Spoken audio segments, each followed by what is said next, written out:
Morning. Hello, friends. I am so excited to be doing this with you all. And I know that this is going to be a really fun way to show you guys how to use some cool materials to make some fun cards. For those of you who don't know, I'm Amy Tangerine, and this is my studio in Los Angeles. I'm very grateful to Faber-Castell and for Michaels for hosting this in my studio. I hope it feels like you are part of the action, even if you don't have the supplies to play with everything. I think this is a great opportunity to explore some techniques and see what we have. And if you want to join in at a later time, this is being recorded, so you can view it and watch the step-by-step when you have the supplies in front of you. If you are at home and playing along, I think that's great too. If you have any questions, there's a little chat box that will be monitored by somebody else. And I won't be reading the comments today or right now while this is happening live. But if there is a question that does come up, and you guys can also chat amongst yourselves, if a question does come up repeatedly, then we will definitely address it and somebody will chime in and be able to ask me the question so I can answer it live. It's so fun doing this live because I think there are people from around the world. So if you want to enter into the chat box where you're from and where you're watching this from, that'd be amazing. Also, if there are any creative people out there who don't feel like they are creative, I don't think that's true. I think that everybody is creative, and with these supplies and things that you may have at home, you can make something to brighten everybody's day. And that's the beauty of these cards too, is the techniques that we'll go over. Even if you don't make the cards exactly like this, it's okay, because maybe you'll learn something and be able to pick it up to adapt to a different type of art form that you actually enjoy doing. Or maybe you'll make some cards and then you'll find out that you want to adapt the techniques to your planners, scrapbook pages, other mediums. And feel free to share also in the chat what your favorite medium is, because I tend to love paper crafting. And so a lot of the things that I use and the supplies that are my favorite to use are adapted towards scrapbooking, sometimes card making, but more oftentimes planning on paper and doing things that not only bring me joy, but hopefully can spread that joy to others. And so I think many of us are probably staying safer at home. I see some Florida, Austin, Texas, Pennsylvania. I can see a few of these. I like that. And we'll be switching to a top-down view so that you can see what's on my table and what we're actually creating. But just thought I would jump in and give you a little bit of background on my history with creativity. I have been lucky enough to be able to create kind of my whole life. I have these amazing parents who nurtured all my hobbies. So I was definitely at the craft stores. I remember going to Michael's when I was really little and being able to select a project that we could do from some of the shelves, let's say beading or embroidery floss, making friendship bracelets and those types of things. And we would have a weekend project where my mom and I would just craft together. And so it's so awesome that you are able to join here. I wrote a book called Craft a Life You Love, Infusing Creativity, Fun, and Intention into Your Everyday, which was at Michael's for a while. And I am so excited that you are joining. And this is my first time doing a live Zoom class, so bear with me. And I hope that we're able to get through this together. And like I said, if you have any questions, I own it. And you love the podcast too. Thank you. Yes, there's also a podcast called Craft a Life You Love. I have a website, amytangerine.com. Be sure to come say hi on Instagram. And I am looking forward to looking through all these comments after the recording. So these are the 3 cards that I've created for the little workshop today.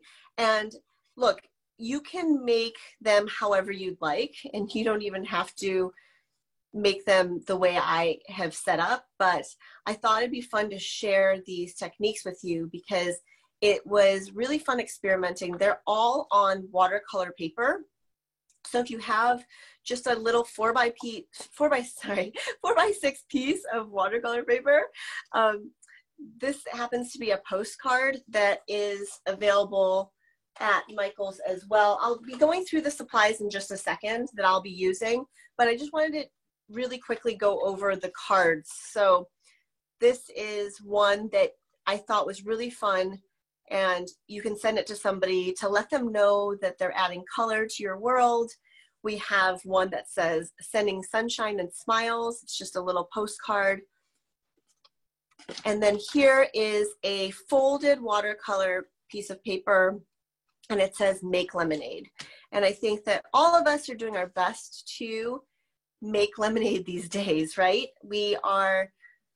Many of us are staying safer at home, and we're diving into our hobbies and perhaps evaluating the things that make us happiest. So if you're taking the time for yourself today just to watch this video and you're not actually playing in your little craft area, that's cool too. I think this is a great opportunity to just harness your time and creativity and allow for you to take in what we're making today. So let me go over the supplies that you will need.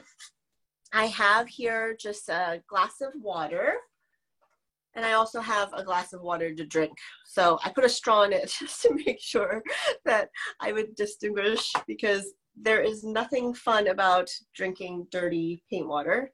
I don't know if any of you have experienced that, but it's not fun at all. So here I have this Faber-Castell Gelatos Brights pack, which is a really great starter kit, especially if you enjoy these bright, vibrant colors. It happens to be my favorite one. I own, I think, every single color gelato, but this pack right here is just a wonderful set, especially if you're just getting into this. And it has the list of colors on the back. I'll also be using this 8-pack of Faber-Castell Pitt Artist Pens. I like that it has various tips to use so that you're able to do some different techniques with it. If you look at this card, you'll see that there's some just doodles and patterns. When I find myself kind of in my head too much, I find that it's nice to just make marks. And these are simple little marks that you can also make onto your pages or your cards. And then I also have this pack of Faber-Castell 6 Pitt Artist Pens, and they are brush, but they're different colors or shades of gray, as you can see here. And these are great because I enjoy the gray because it's not as heavy as the black. But if you just have this one, or you're thinking about getting this one, it's fine. I'll show you how to use it. And this is one of my favorite things that I've just started to really play with is watercolor pencils, because there's a number of ways you can use these watercolor pencils to make your marks. And there's nothing more fun than having it appear in rainbow for you. And I know that sometimes that doesn't seem like a big deal, but I have had plenty of pencils that I've gotten excited to spend time sharpening them. So the more that you're able to use your supplies and have them readily available to you, I find that you'll be able to test them and get creative with them right away. That times a bear creating part of it, we don't have time to maybe explore the things that we want to and the whole big setup that needs to happen. So hopefully we don't have that here, because when you have all these supplies in front of you, you'll just feel inspired to get creative. I'll also be using one of these Strathmore watercolor postcards. This is a pack I've had for years from Michael's, and you can see that I've sent out plenty, but then I also still have a bunch in here. And then the watercolor paper, it doesn't really matter what kind of watercolor paper you use. I mean, everybody has their preferences, but this is one of my favorite ones, this extra large Canson watercolor paper, and it's cold press. It works really well with the gelatos and the watercolor pencils. This is a sheet that I will just tear out. So it's a 9x12 pad. And I've already made some markings on this sheet, so I'll go ahead and tear this out so that you can see it. If you want to as well, it's nice to have a paintbrush and also a craft mat or surface that you can be protected from your desk. So I'm going to go ahead and move some of these around. You may also want to have a scratch piece of paper and some paper towels if you'd like too.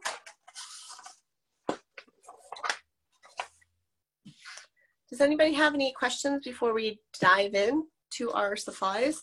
And you can see that my craft mat is well loved, and that is okay too, because I think that it does its job protecting the surface. I see a question that says, can you use cardstock? Well, you can use cardstock, and I've done it before, but there is something that actually happens. Maybe I have an example of it. Let me look really quick, actually.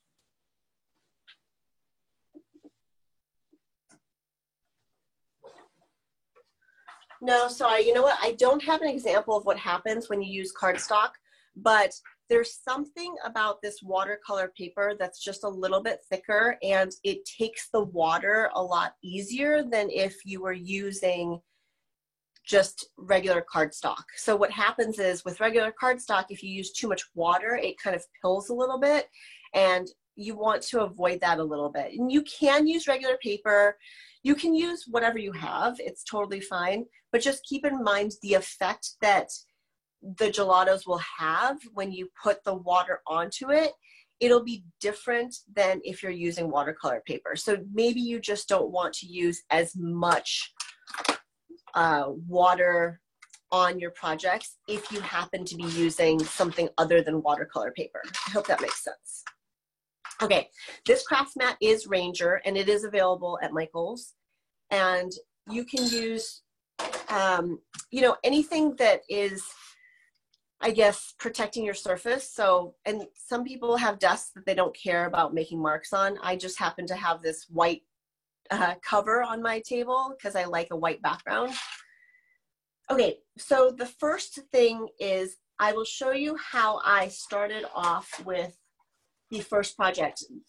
This Make Lemonade card, when it's folded, it is 4 1/4 by 5 1/2, which I think is a pretty standard size card.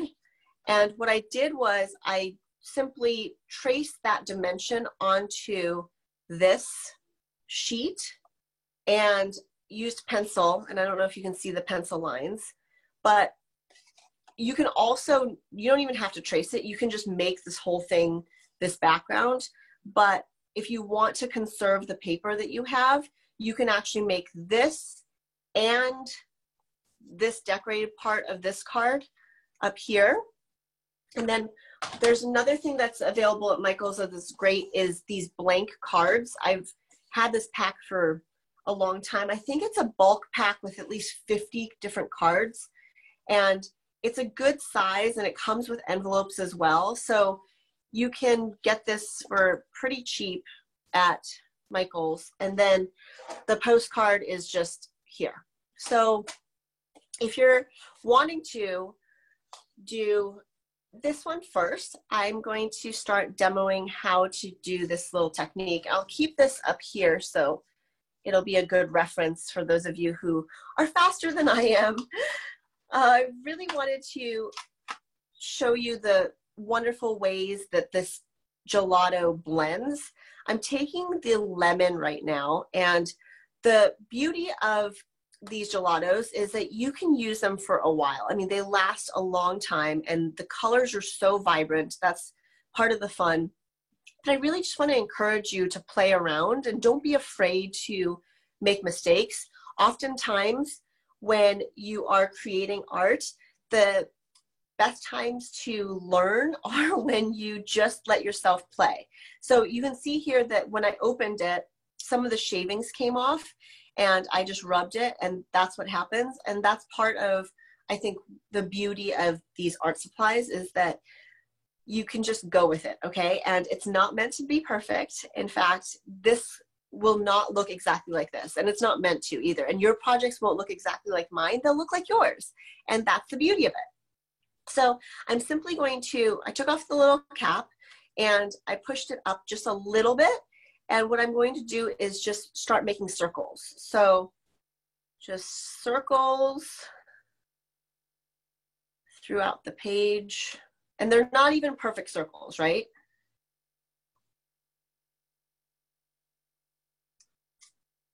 I like to go off the paper a little bit too.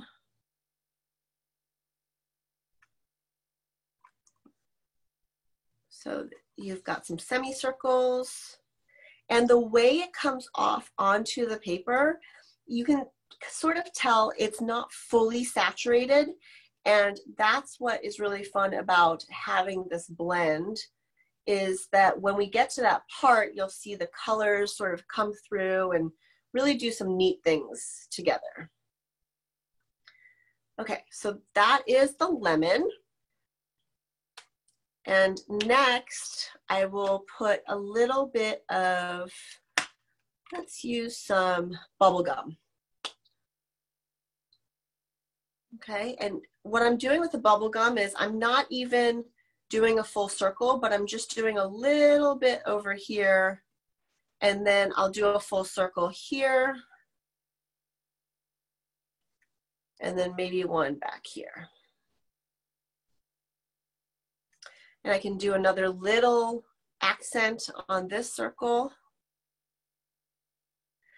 It's sort of interesting. The texture of these gelatos is so unique. It's not very easy to compare it to something. I mean, I think you can probably compare it to like a crayon, sort of, but I don't know. You have to work with it, and maybe somebody else has a better description of what they are. Yes, creamy. They are creamy.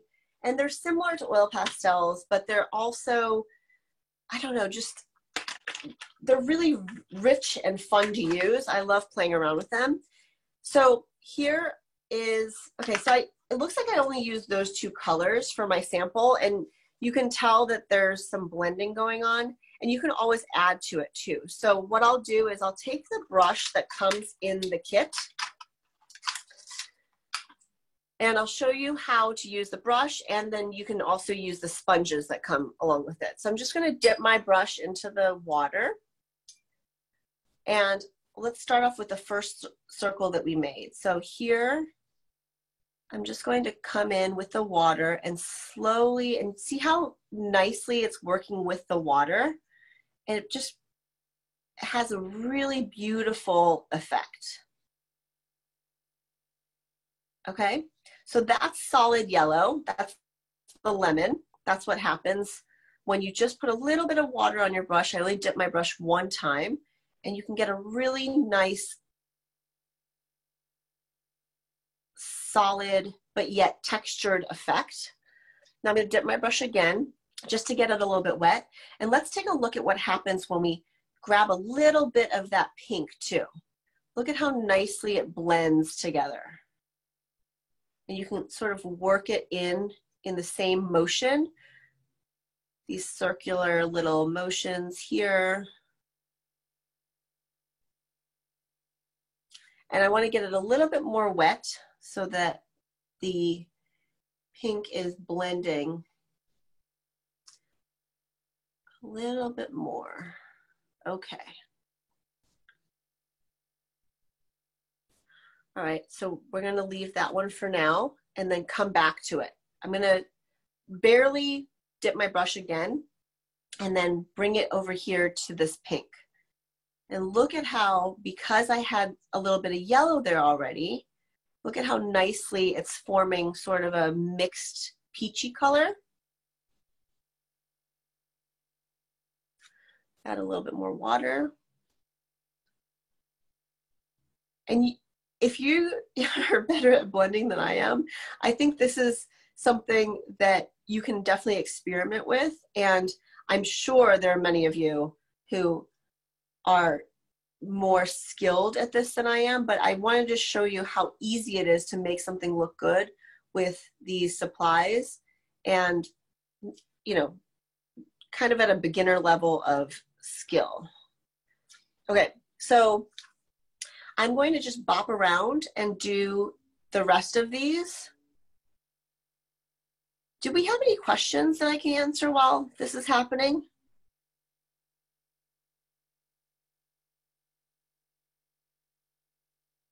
Maybe.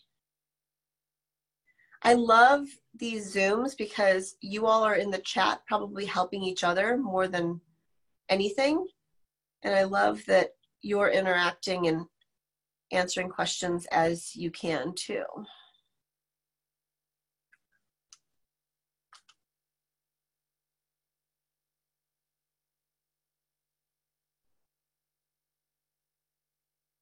Okay. So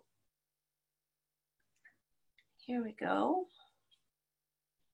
Now, what's great is that you can use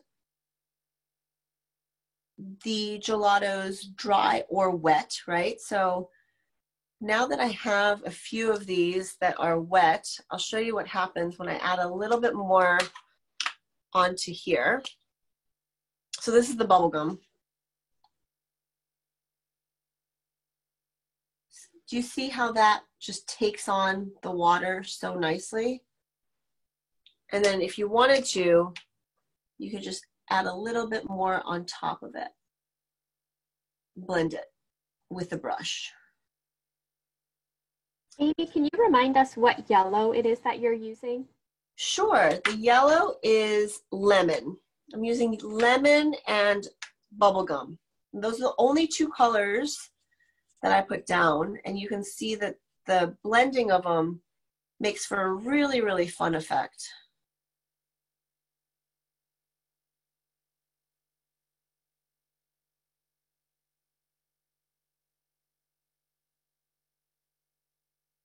Okay. I find that this is also a very therapeutic, relaxing thing to do. And perhaps some of you feel the same way when it comes to art and making art or just playing with art supplies, is that a lot of times you might have a result in your head that you're wanting to achieve, but then what happens on paper is different than what you had pictured. And I want you to know that that's okay. In fact, I think that more discoveries are probably made when you're willing to just try new things and take chances.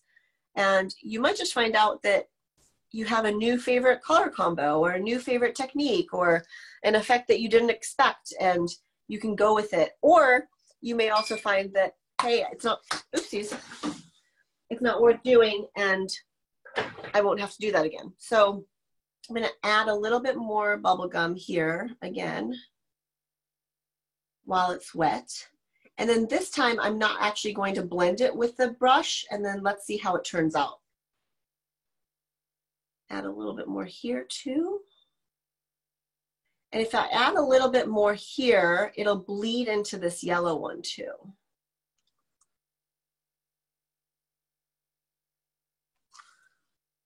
Okay, and if you want to try to see what it looks like when you use the sponge that comes with it, it's a really cool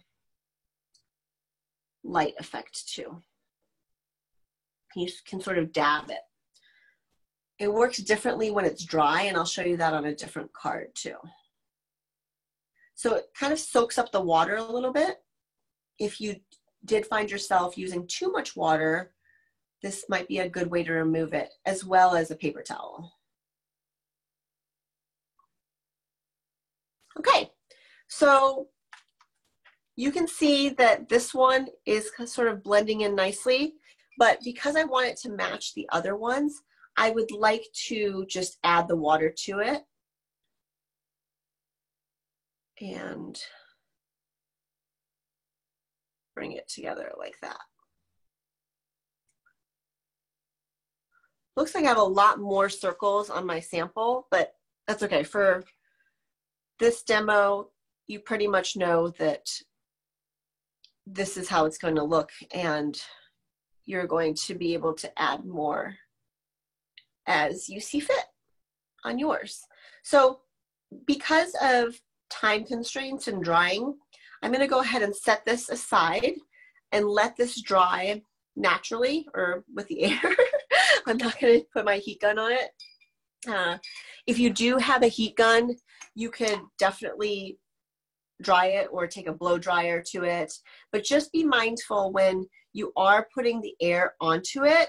If it's really wet like this one is, you may swish it around a little bit and it may go outside of what you expected. So just keep that in mind. It's not a big deal, obviously, but something to remember. So I'm going to set this aside and we're going to jump to the postcard. Okay, so here is the postcard. I'm just going to take one out. This is a 4x6 postcard. And we're gonna bring in, we're gonna use the gelatos, but we're actually going to use mainly the watercolor pencils. So I'm gonna grab those first, I think. Here are the watercolor pencils. And if you work like this normally, I like to have something in tandem, because while one piece is drying or doing something else that you need to have happen, then you can bring on another thing to work with. So I started here with the sunshine. So what I want to do is have this round circle in the corner, and I'm using this yellow. It's 107, but you can use any shade that you want. I don't know if you guys have read that book, The Day the Crayons Quit, but I always laugh when I do a sun, because the yellow and the orange crayon in that book argue about what color is the sun. They each think they are the color of the sun. So I happily made them both the color of the sun. All right, so then I'm taking it here in the corner and I'm adding the yellow a little bit darker. And I'm only gonna go about halfway. Okay, now I'll jump to the 109 and fill in this area.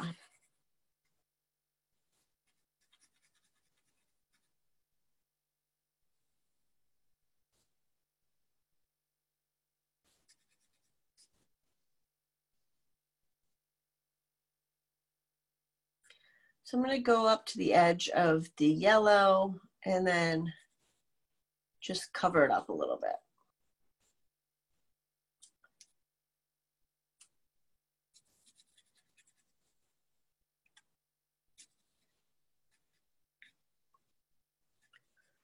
Okay, so that's the sun with the watercolor pencils. Now, I'm going to go ahead and grab some scrap paper, which can be any kind of paper that you want. But what I'll show you is that the watercolor pencils can also be used in this way, where you sort of create your own palette.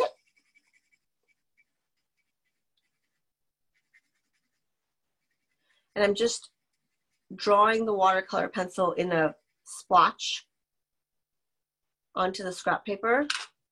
And this was number 147. And then I'm going to take number 120 and do another blue right here. But before I show you what happens with this, I do want to take the gelatos again. I'm going to grab the Bright Set, and use snow cone, okay? So snow cone is going to be our sky, some of our sky. And all I'm going to do is go in like so. Oops, I went a little bit in the sun. That's okay.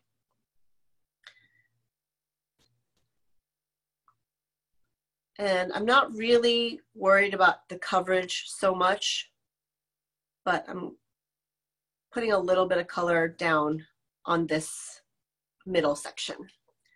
Next, for the grass, let's see. I didn't even use the gelatos, did I? Maybe I only used the pencils for the grass. Okay, so for the grass, I think what we can do is use number 166.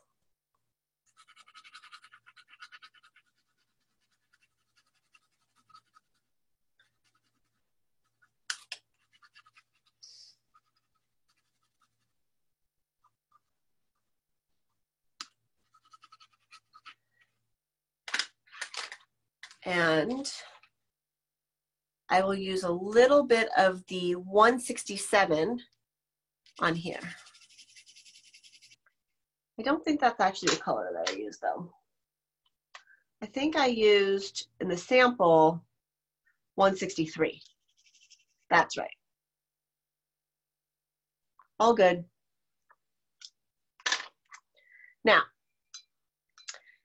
because I like to work from light to dark, and because we'll have to have some drying time anyway, I'm going to focus on the sun, and you can probably guess that I'll do the same thing I did before, grab some water, and slowly brush this out. And look at how nicely that blends from the watercolor pencil.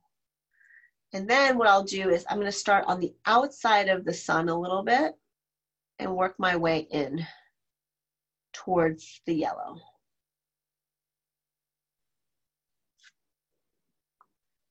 Grab a little bit more water.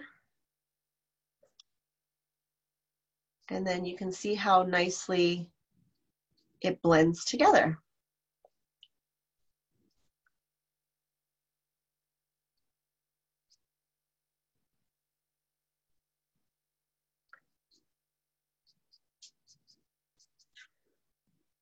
Okay, so now with this blue sky, if you want to take your sponge and you can blend it a little bit. Oh, I used the wrong, whoops, that's all right.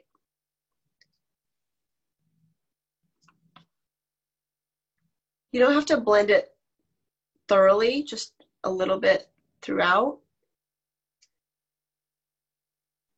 And then if you wanted to do the grass too, you can.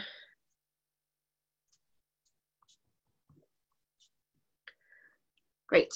Now, what I'm going to do is I'm going to take this brush, dip it in the water, and then remember the little palette that we made over here. I'm going to go ahead and add the water to this and pick it up for the sky. So essentially you're creating a little palette right here that you can use to paint, which is another great way to use these watercolor pencils.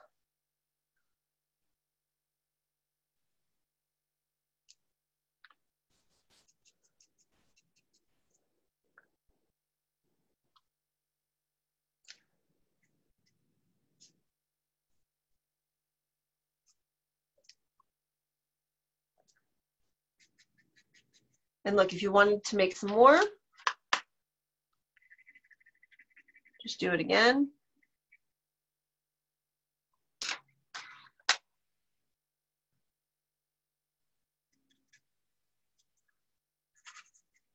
And bring it over here.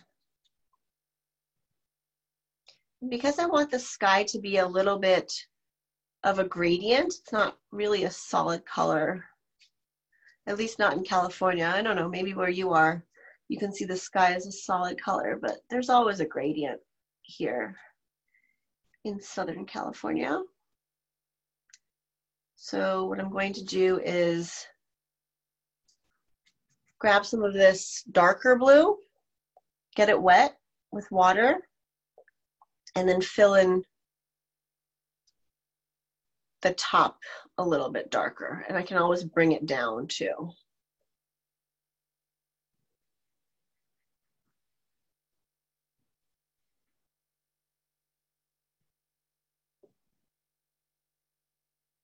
See how nicely that blends? So fun to experiment with. Okay, so I think that's about good.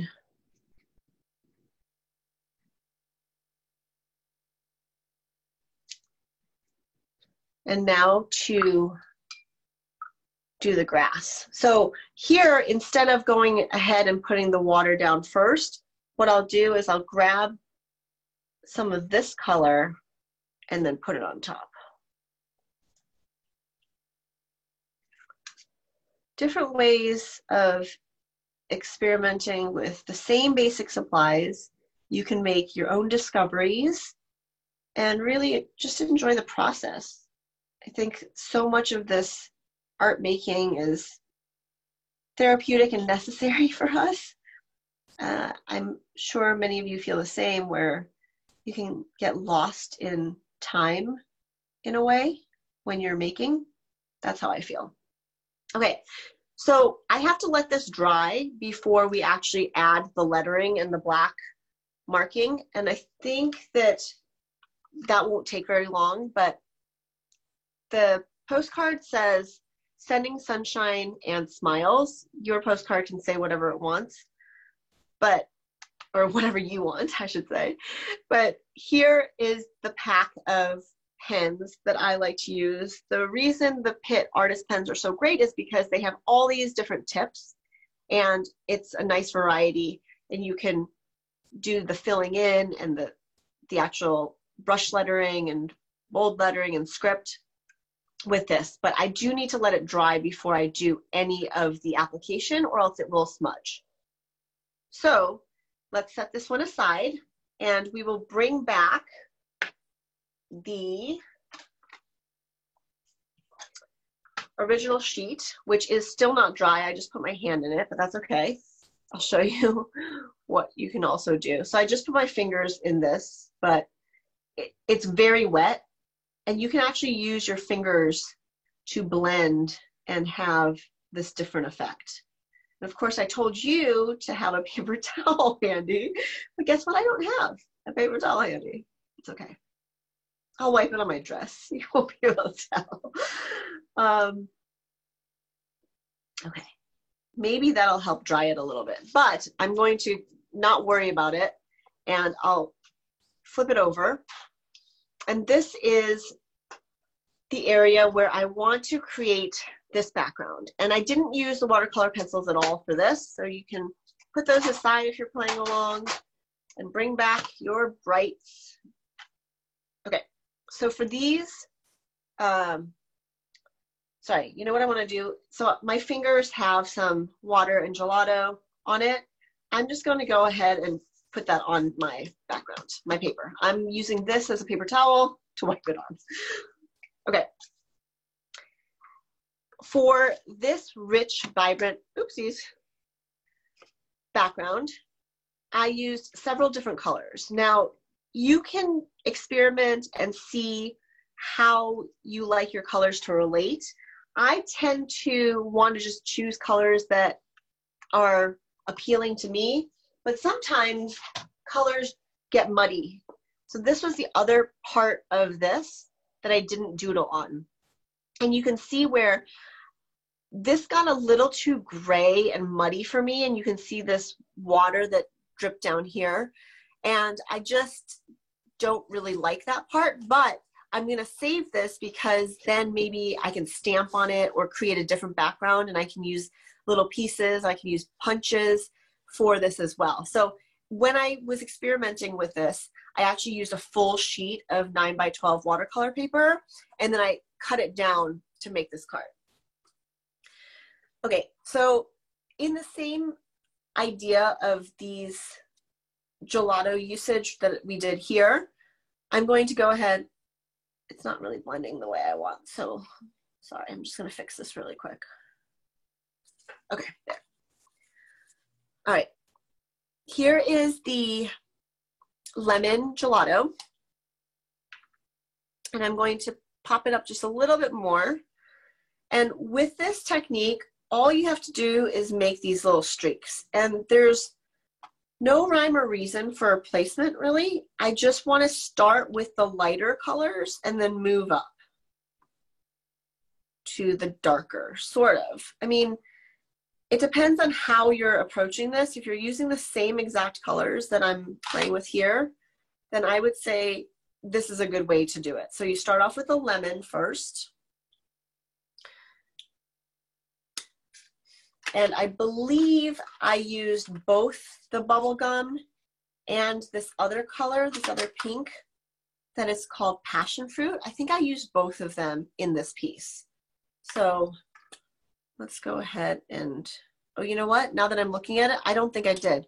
I don't think I used bubble gum. I think I only used passion fruit, sorry. The reason I don't remember these things is because when I find myself creating for the sake of creating, or even for a project or a workshop or anything, I let myself have a playful mindset.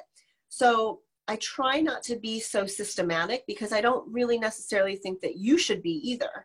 I think you should go with how you're feeling and go with your gut or your instinct when it comes to making stuff and creating.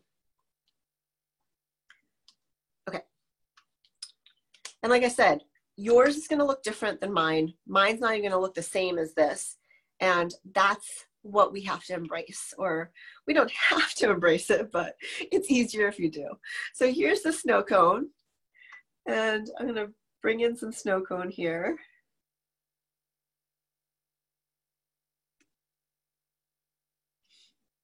And these splotches can be any shape that you'd like. I like the idea of having these lines and these splotches, sort of. But if you have other shapes that you want to experiment with, I think that'd be cool too.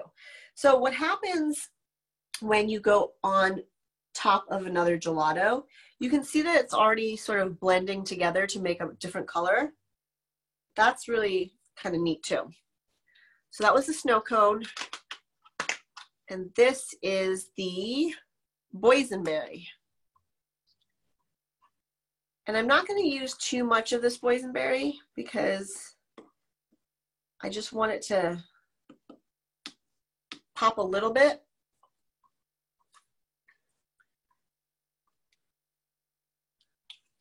Okay, so here we go. I would recommend a larger brush for this. I don't think you should use something this small, just for sake of time and also maybe your sanity.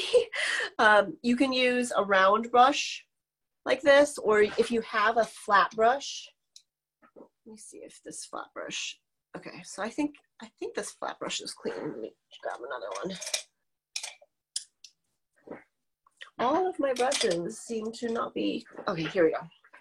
Here is another brush that you can use, but you can use any size, but if you have a flat brush, I would say this would be a good time to use it. And I'm dipping it in the water, the same water that I've been using. Obviously, you know that I haven't gotten up or cleaned it or anything, but I'm going to start with the yellow. And if it runs into one of the other colors, that's okay. But let's add a little bit more water in the yellow here. See how nicely that's already reacting with the blue? I love that. And then this is what it does with the pink.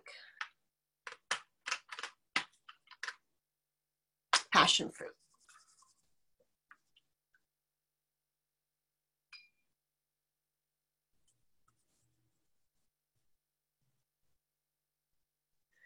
And I've actually used gelatos in my planner too. You just have to wait until it's completely dry before you close your book. If you're doing this in a sketchbook, if you're not making cards and you're doing this just to experiment for you. And now I'm going to jump into the pinks a little bit. So the passion fruit. And you can see that when the passion fruit blends with this blue, I want to call everything by its right name, but I can't remember things. Boysenberry. Then you can see that it's sort of purpley. It's fun to see how it just pulls all together. And then what happens when you go. But if you want to maintain your coloring and you don't really want too much of like the purple, then I would recommend letting this dry a little bit before you actually start blending, or rinsing out your brush. So I'm going to rinse out my brush so that you can see what happens when, let's say, we just do the blues. And it'll look different than the other one, or the other side right here. So I'm just working on trying to stay away from the other colors.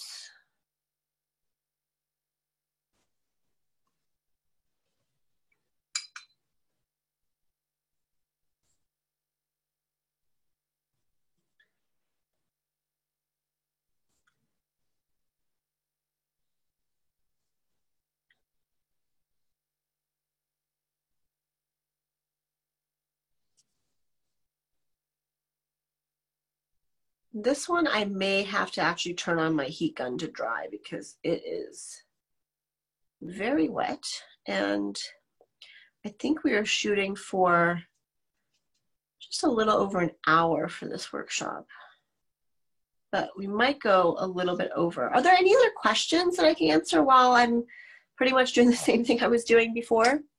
This does take a little bit of time, and it does take a little bit of patience, but I think the beauty of it is that you can see the cool things that are happening here. Let me lift it up a little bit so you can see it better.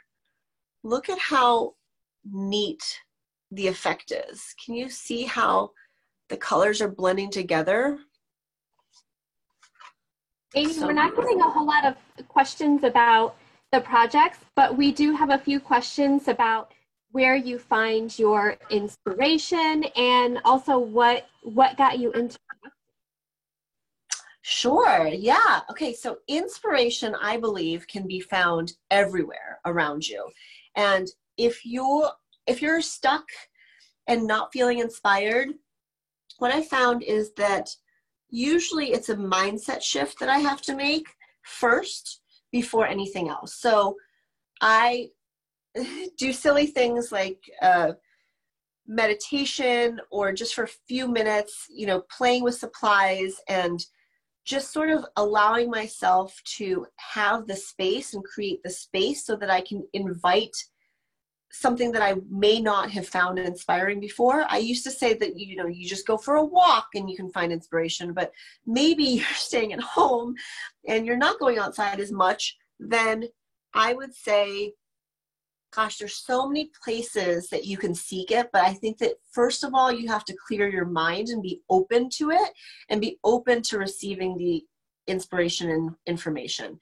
And that may sound like kind of a silly woo-woo answer, but I truly believe that if we're willing to look, inspiration is all around us. Now, we have the internet, obviously. I don't really love to go to Pinterest for inspiration if I'm working on something like a project, because I don't want to be too influenced by what I'm seeing. I want it to come from inside of me and what I'm interpreting as something that I want to create. I hope that makes sense.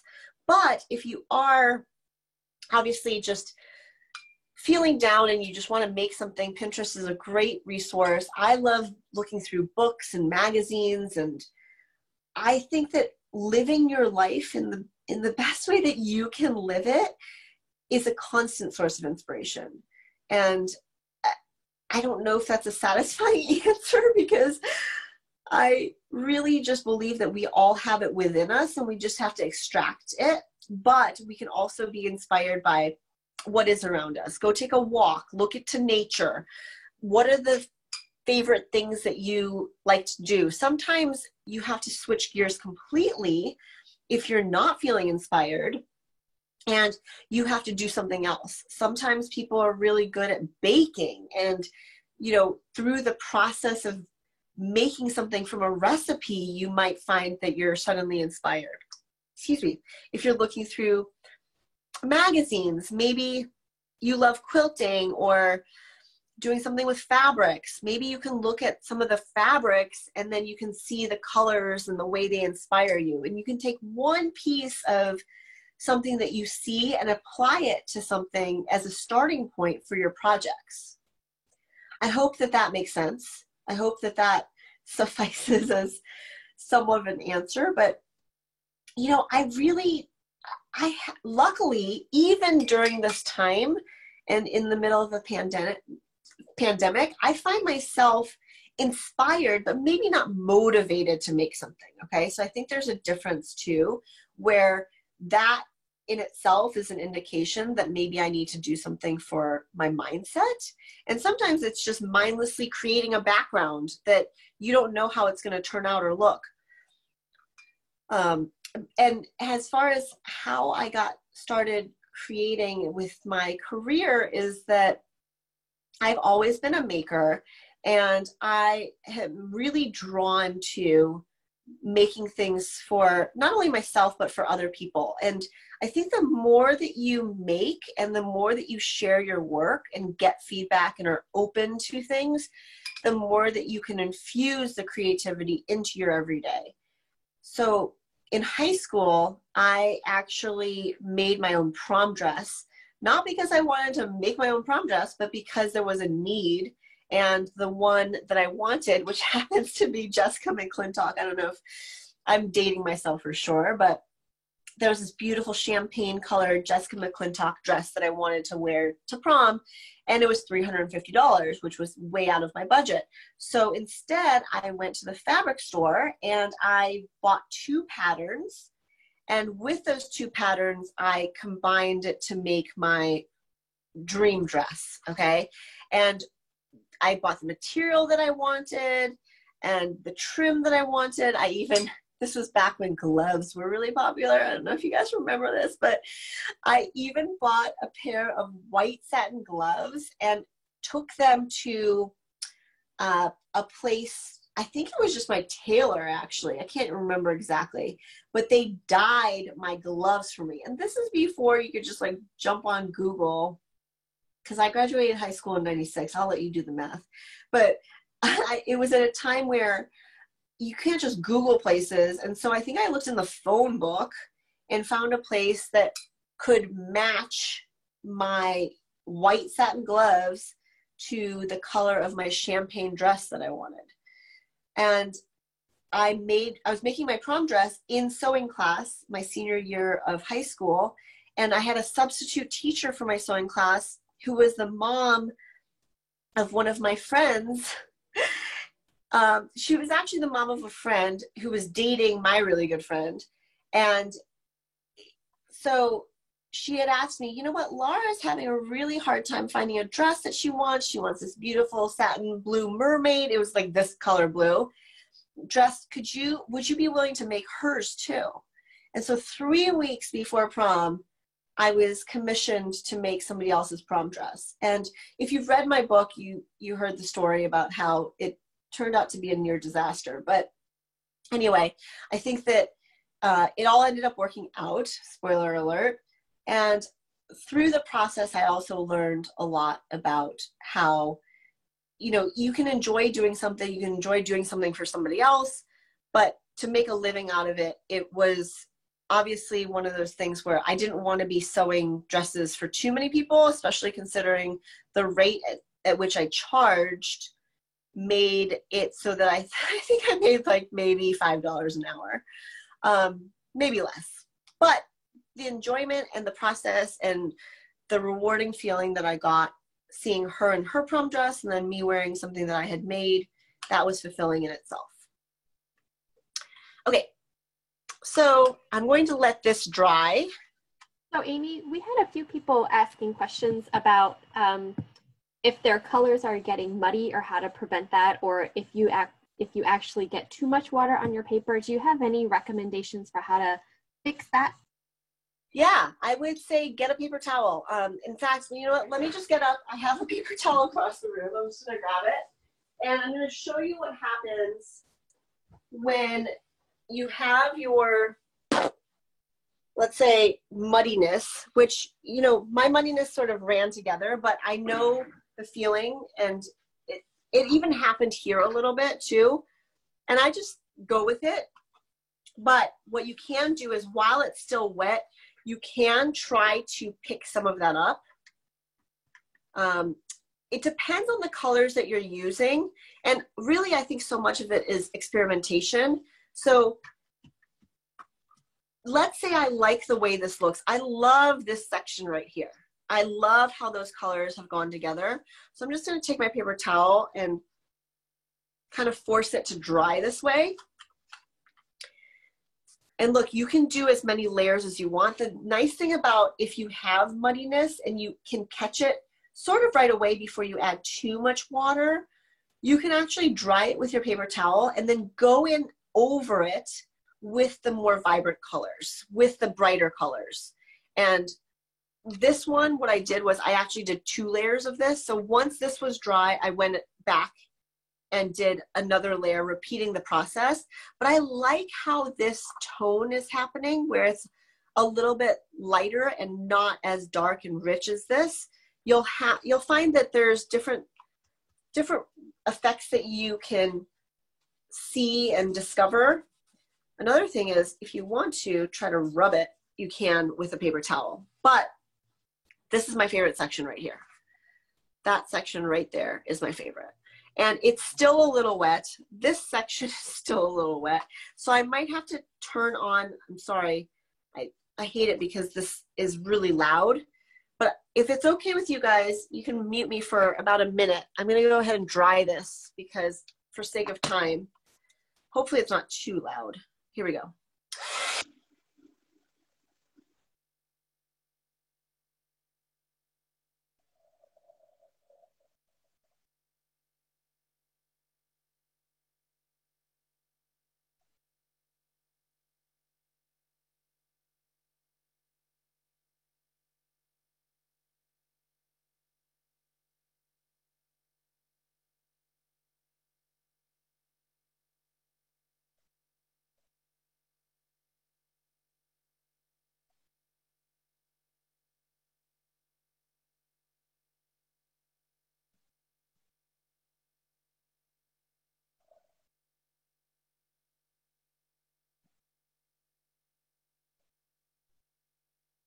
Okay, hopefully that wasn't too bad. Sorry guys, but I did want this to dry a little bit more so I can show you the next couple steps.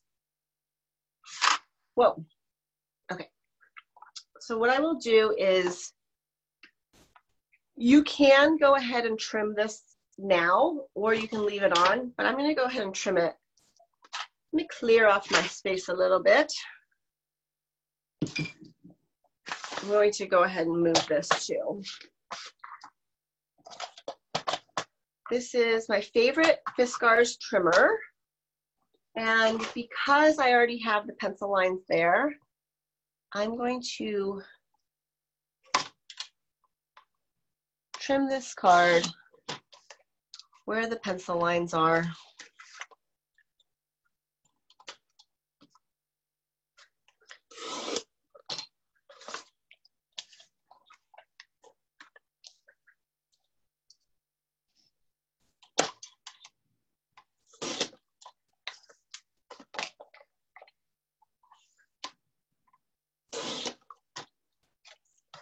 And if you want to fold your card now, you can, or you can just wait, but I'm gonna go ahead and wait.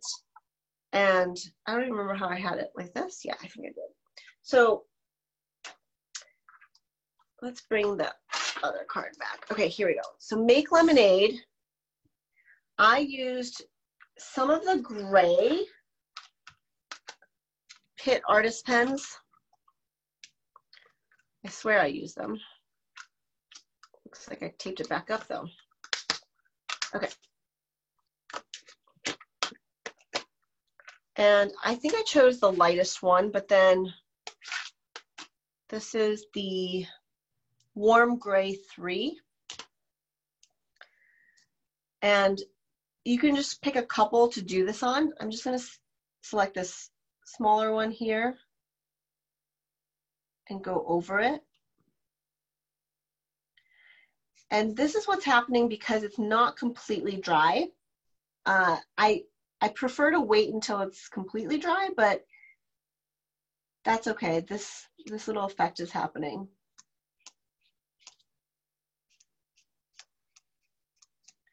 Okay. You know what? I'm going to switch to a slightly darker one. Maybe the next lightest one is the Cold Gray 3. See if that, oh, there we go. Maybe it was the Cold Gray 3 that I used. That looks about right. And then let's do this one. But it does help too when it is completely dry. So just trying to make these look like abstract slices. Obviously it's very sort of messy, but I like it that way. And then I'll use the darkest gray for a couple of the other ones.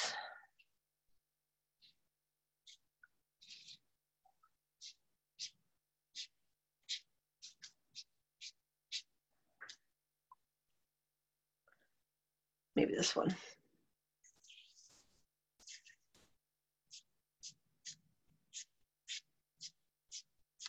Okay.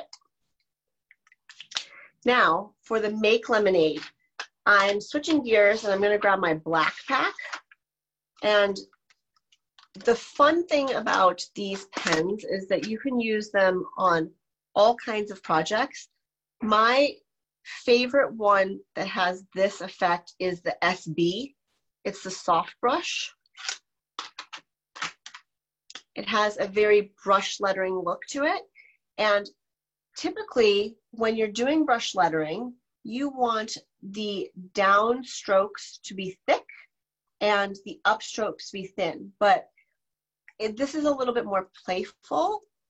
And so what I'm going to do is I'm going to go ahead and start with Make.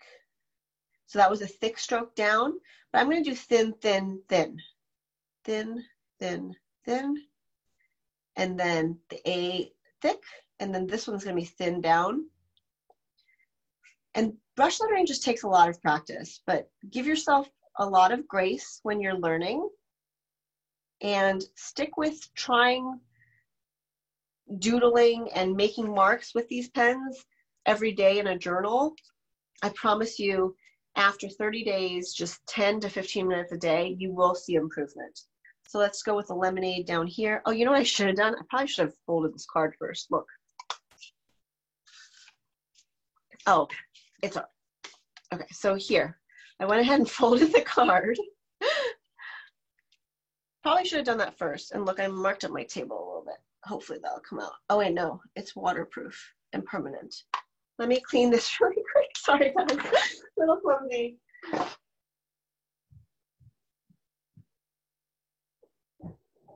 Let's see if it comes out. Oh, good.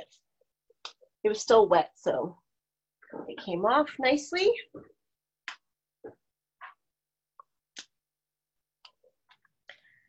And then same thing here, thick, thin.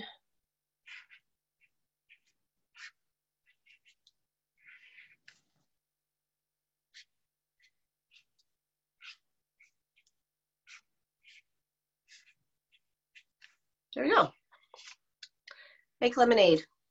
Okay, and if you really wanted to do something else. You could fill this in black if you wanted, or the gray again. But I think it's a really cute little card that's timely for now, that encourages us to take lemons and make lemonade. Okay, so that's this card. I hope you enjoyed seeing this first one come together. Let's go ahead and get our postcard, which should be fairly dry.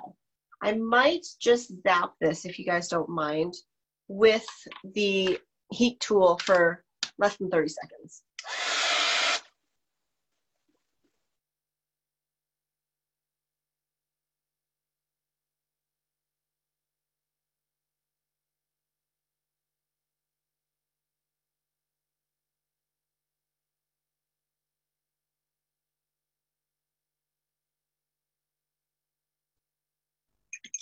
You can see some curling as it dries with the heat, and that's okay because it's going to go into the mail and probably eventually flatten out anyway. Okay, with this, these palm trees, look, they're not perfect palm trees by any means, but what I did was I took one of the smaller tips. I think I took actually the M, and went ahead and drew a palm tree.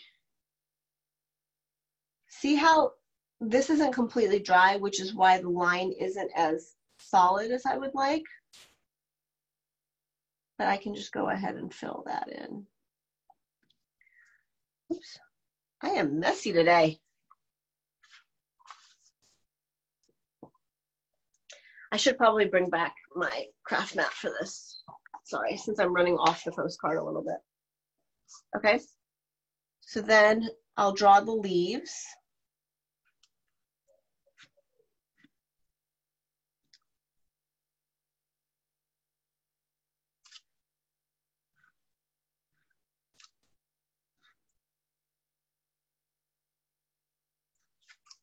And then let's draw the little palm tree too.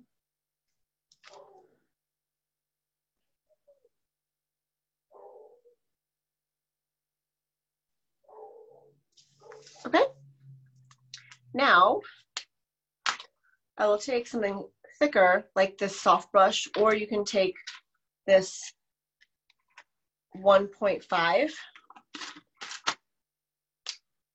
See that tip? And then just color it in. Now the reason I didn't use a thicker one to draw the outline of the palm tree is because I find that you can get a little bit more detail with the medium, but then you can also work your 1.5 into coloring it. This would be a good time if you guys have any questions.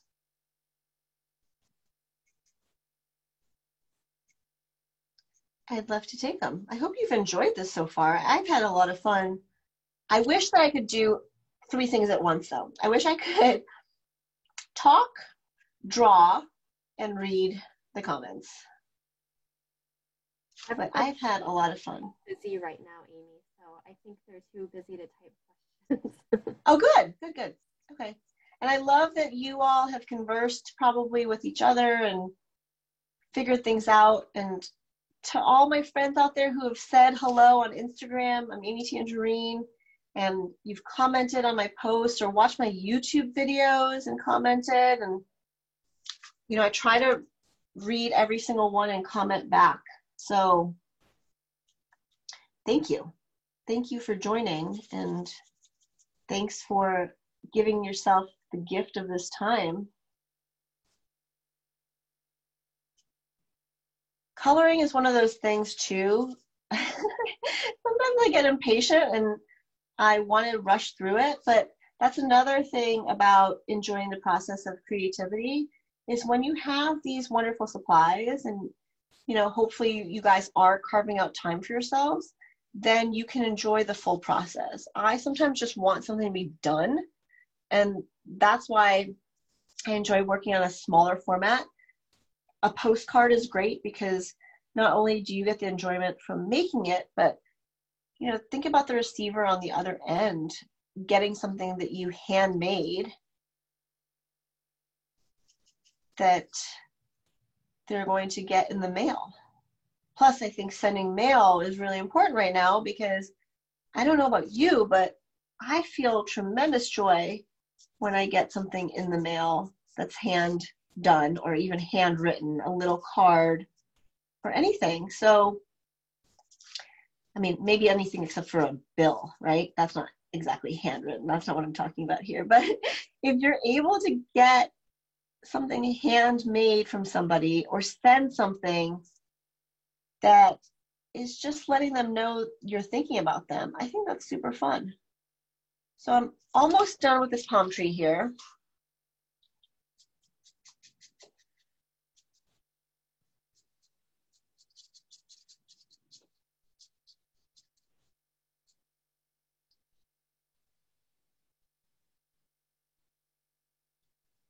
And now with the same marker, the 1.5, I'm going to go ahead and make the smiley face and simply, you know, making the ovals. And you can put eyelashes if you want, and then you can make the big smile. That's cute. And now, if you want to see how the other brush marker, so previously I used the SB for the other card, and now I'm going to show you how the B works. So this is, the SB was a soft brush, and this is just the brush. It's a little stiffer than the soft brush, a little bit shorter, and you can see that the effect will be slightly different. I'll just pull this one in so you can see the difference. So I want to write sending, and it's just a little bit stiffer. So doesn't make for as wide of a mark, but I like the way it looks too. Okay, so there's sending. And I'm not sure if you guys remember bubble letters or anything, but I'm a big fan of bubble letters, or this block lettering, right? Or outline, or whatever you want to call it. So this is the F, this is the fine. And this reminds me of being in probably grade school, junior high, when I really got into doing this block lettering, bubble lettering, whatever you want to call it.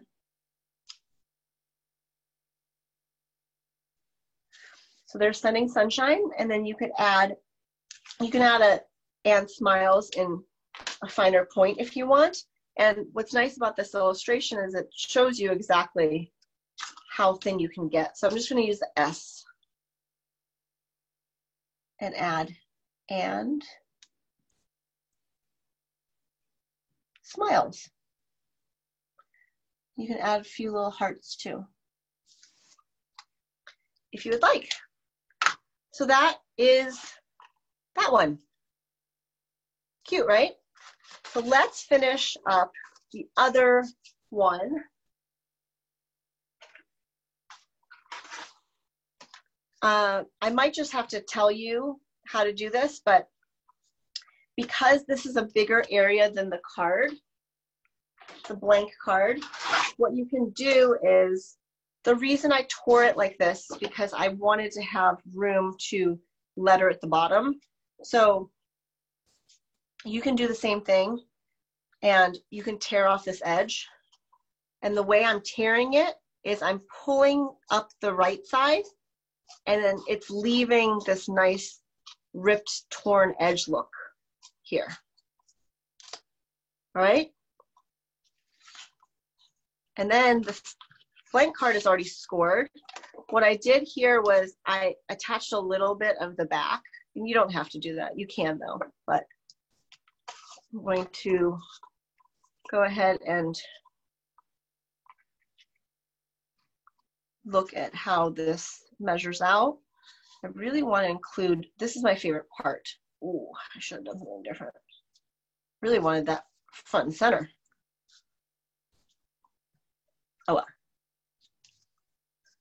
Okay, so then what you can do is you can adhere this and then write your lettering down here, okay? And I didn't, because I've been lettering for a while, I don't like to use pencil before I lay out my lettering, but perhaps if you are a perfectionist and you want to make sure that it fits, you can go ahead and letter it a little bit in pencil first and then add your brush marker to it.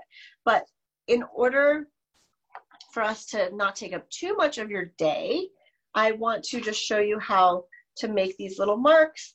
And this is something that's really fun to do because I think that you can do it maybe you're on a conference call or you are listening to a podcast or you're just able to kind of play around a little bit. I love making these little polka dots. So I'm taking the F right now and I'm going to just make these little clusters of dots.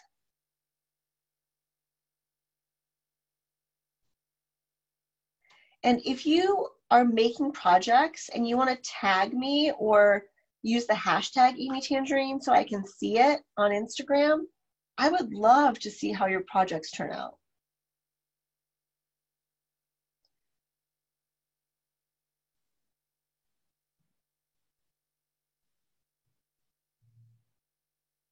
So these clusters of dots are obviously very, very simple, and you can just make them throughout. I find this rather therapeutic, and maybe you do too. You're just making these little marks. Okay? And then obviously the dash lines are easy to make, so you can find a little column, this pink column, and then just add some lines across.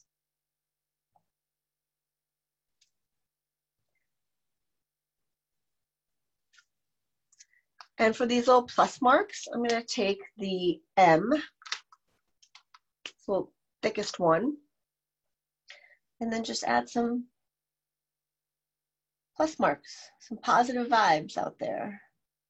I really appreciate you all bringing your positive vibes, and I am going to maybe wrap up showing you this part.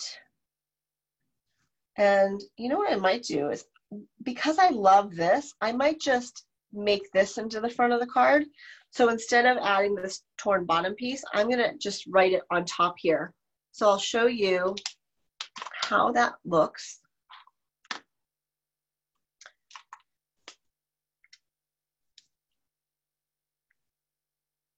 Here.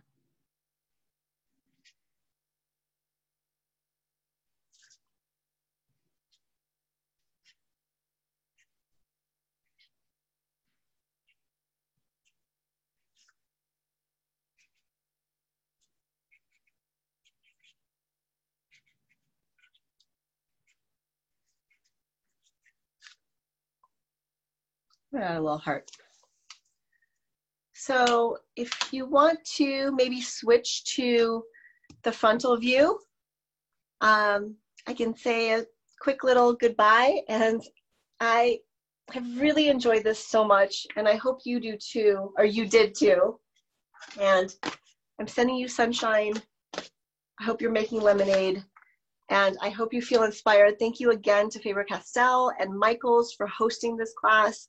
I've really enjoyed it. I hope we can do it again soon. If you haven't signed up for my email list, please go to my website, amytangerine.com, follow along on Instagram, comment, and I really thank you from the bottom of my heart for joining me in the studio and for giving yourself the opportunity today to get your creative juices flowing. Thank you so much. Thank you, Amy. Thank you, everyone, for joining us today.